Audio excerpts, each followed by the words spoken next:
Méditation de la communauté des disciples du Christ vivant en ce samedi de la 6e semaine du temps ordinaire, année liturgique C. Fête de la chaire de Saint-Pierre. Psaume 22,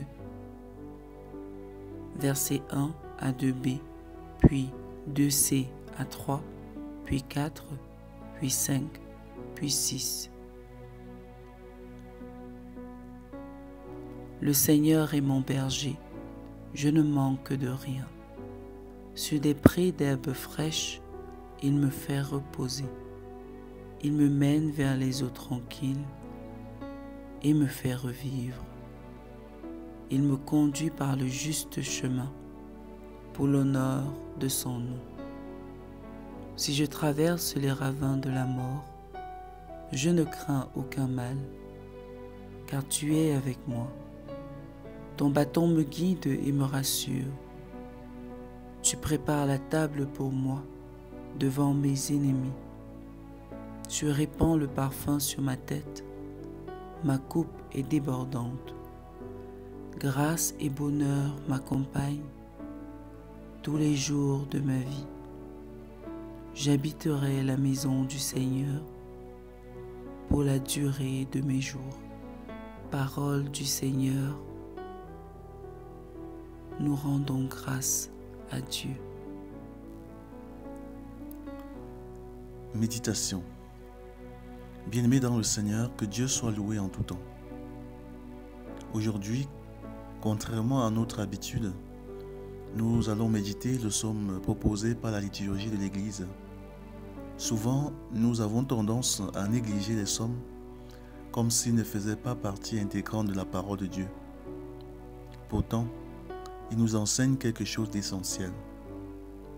Ils nous montrent comment prier Dieu avec notre cœur, avec nos sentiments et nos émotions.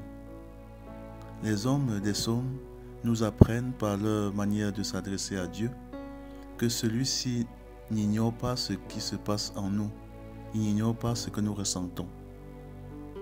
Il nous montre que prier Dieu, c'est venir à lui dans l'état émotionnel qui est la nôtre, sans masque ni artifice. Les psaumes nous enseignent ainsi à être vrais devant Dieu. Or, nous le savons, Dieu n'exauce que les prières qui viennent du cœur, celles qui expriment la vérité de notre être et de notre situation. Fermons cette parenthèse et revenons à notre sujet. Nous allons donc méditer le célèbre psaume 23. Le Seigneur est mon berger, je ne manque de rien. J'aime particulièrement la traduction liturgique de la Bible qui exprime ce premier verset de manière si forte. Je ne manque de rien. Cette phrase est au présent.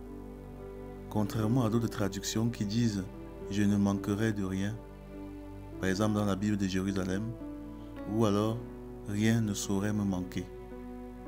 Dire « je ne manquerai de rien » traduit une espérance, alors que « je ne manque de rien » est une affirmation immédiate et certaine.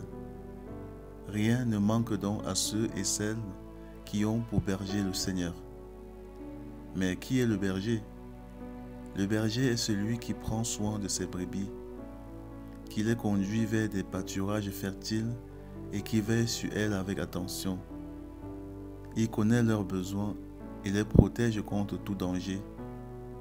Un vrai berger aime ses brebis et ne cherche que leur bien. Si Dieu est notre berger, alors nous pouvons avoir l'assurance que rien ne nous manque. Pourquoi? Parce que notre berger n'est pas un berger humain, limité et faillible. Un berger humain peut se tromper, manquer de ressources, ou pire encore, exploiter et maltraiter son troupeau. C'est pourquoi dans la première lecture du jour, Pierre, dont on célèbre en ce jour la chaire, met en garde les anciens de la communauté que l'on peut assimiler aux pasteurs et les exhorte à être des véritables bergers pour les fidèles, à les servir avec dévouement sans les exploiter ni les négliger, mais en étant des modèles à suivre. Rien ne manque à celui ou celle qui a pour berger le Seigneur, car le Seigneur possède tout. Si celui qui détient tout nous guide, nous pouvons réellement affirmer avec le psalmiste « Je ne manque de rien ». Oui, parce que mon berger a tout ce qu'il me faut. Mais alors, est-ce que le Seigneur est réellement mon berger? Est-ce que je crois qu'il a tout pouvoir, que rien ne lui est impossible et qu'il peut toujours subvenir à mes besoins? Quel type de brebis suis-je pour le bon berger, mon Seigneur? Est-ce que j'obéis à sa voix, à ses commandements, qui sont un guide sûr vers le vert pâturage? Comment le Seigneur peut-il être mon berger si je doute de lui et refuse de l'écouter? Comment pourrais-je emprunter le chemin qu'il m'indique vers l'abondance et la paix? L'une des causes de nos souffrances est notre refus d'être des brebis du Seigneur ou notre tendance à être des brebis rebelles, impatientes, avides de gains rapides. Certains préfèrent suivre de mauvais bergers, des gourous et des manipulateurs, plutôt que de faire confiance aux bons bergers qui respectent leur liberté et les conduisent vers un vrai bonheur. Qui donc est ton berger? Qui te guide dans ta vie? Sur qui comptes-tu? Heureux es-tu si tu as pour berger le Seigneur, car alors rien ne te manque. Prions. Père Tout-Puissant, tu es le bon berger, celui qui prend soin de nous avec amour et sagesse.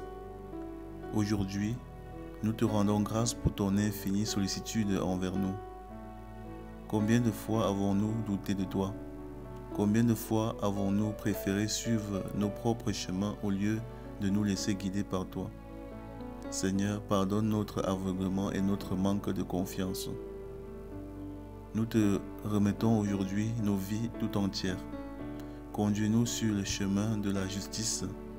Éclaire notre route et protège-nous des pièges du monde.